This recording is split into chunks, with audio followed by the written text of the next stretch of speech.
কালীগঞ্জে যুব উন্নয়ন সমবায় সমিতির অফিস উদ্বোধন। মোহাম্মদ মুক্তাদির হোসেন, স্টাফ রিপোর্টার। গাজীপুরের কালীগঞ্জে চৌরা আগুনিয়া বাড়ি যুব উন্নয়ন সমবায় সমিতির অফিস উদ্বোধন করা হয়েছে। শুক্রবার বিকেলে কালীগঞ্জ পৌরসভার ৭ নং ওয়ার্ড চৌরা আগুনিয়া বাড়ি যুব উন্নয়ন সমবায় সমিতির সভাপতি মোহাম্মদ মোবারক হোসেন মৃধার সভাপতিত্বে অনুষ্ঠানে প্রধান অতিথি হিসেবে উপস্থিত ছিলেন কেন্দ্রীয় জাসাসের দপ্তর সম্পাদক বিশিষ্ট সাংবাদিক সমাজসেবক মোহাম্মদ মিজানুর রহমান। সমিতির সাধারণ সম্পাদক মোহাম্মদ আবু হারিসের সঞ্চালনায় অনুষ্ঠানে বিশেষ অতিথি হিসেবে উপস্থিত ছিলেন কেন্দ্রীয় জাসাস নেতা কণ্ঠশিল্পী সালমান রাজ, বিশিষ্ট সুরকার মোহাম্মদ সুমন মিয়া, গাজীপুর জেলা স্বেচ্ছাসেবক দলের সদস্য সচিব আশরাফ নেওয়াজ চৌধুরী শাওন, কালীগঞ্জ পৌর বিএনপি সাংগঠনিক সম্পাদক ও সাবেক পৌর কাউন্সিলর মোহাম্মদ রুহুল আমিন মোল্লা। এ সময় অন্যান্যদের মাঝে ৭ নং ওয়ার্ড বিএনপির সভাপতি মোহাম্মদ সাইফুল ইসলাম, সাধারণ সম্পাদক মোহাম্মদ মিল্টন, ওয়ার্ড যুবদলের সভাপতি মোহাম্মদ ইসমাইল হোসেন, সাংগঠনিক মোহাম্মদ আব্দুস সাত্তার, স্বেচ্ছাসেবক দলের নেতা মিন্টু, ইসমাইল হোসেন, চৌরা আগুনিয়া বাড়ি যুব উন্নয়ন সমবায় সমিতি কার্যকরী পরিষদের মহিলা সম্পাদিকা সুপিয়া বেগম সহ অন্যান্য সদস্য, স্থানীয় বিশিষ্ট ব্যক্তিবর্গ উপস্থিত ছিলেন।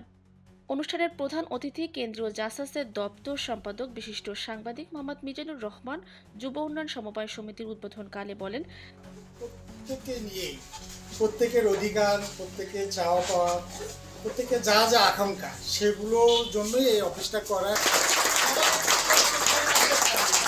সবাই মোবাইলের পাশে থাকবে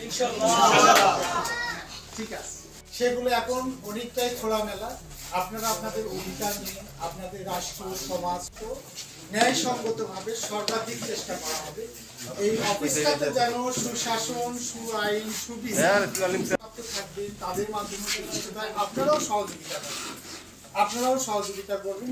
সর্বোপরি এখানে যা দেখলাম, আগুনবাড়িয়া যুব উন্নয়ন সমবায় সমিতি, যুবদের অনেক ভূমিকা আছে, যুবদেরই প্রধান ভূমিকা। এই যে দেশে যে পথ পরিবর্তন এবং এখন যে পুনর্গঠন, এখানেও যুবকরা ভূমিকা রাখে, কারণ এরকম পারে না এবং কেউ যাতে বঞ্চিত না হয়। তবে আমাদের সতর্ক থাকতে হবে, যারা আমাদের এতদিন পুঞ্জীভূত করে রাখছিল, আমাদের কথা বলতে দেয়নি, অধিকারগুলো ফলাতে দেয়নি, কোনো কিছু চাওয়া পাওয়া পূর্ণ হতে দেয়নি, যেগুলো ন্যায়সঙ্গত ছিল, ঘাপটি মেরে যারা আছে তারা যেন ওই ঘাপটি মারা থেকে আমাদের খাওয়া দিতে না পারে। প্রত্যেকের পাশে থেকে সেগুলো রিমুভ করবো, প্রতিরোধ করবো, করে আমরা আমাদের নিজেদের অধিকার, নিজেদের চাওয়া পাওয়াগুলো সাধ্য মতো চেষ্টা করবো। প্রত্যেকের পাশে থেকে, এখানে কেউ একক না, সবাই সবার পাশে থেকে আমরা চেষ্টা করব। আর আমি আমার সংক্ষিপ্ত বক্তব্য এখানেই শেষ করছি। আর আমার সাথে আমি ওনারও বক্তব্যে যেটা বলছে, একা না, আরো দুটো ভাই আছে আমার সাথে ঢাকা থেকে, তাদেরও ভূমিকা আছে।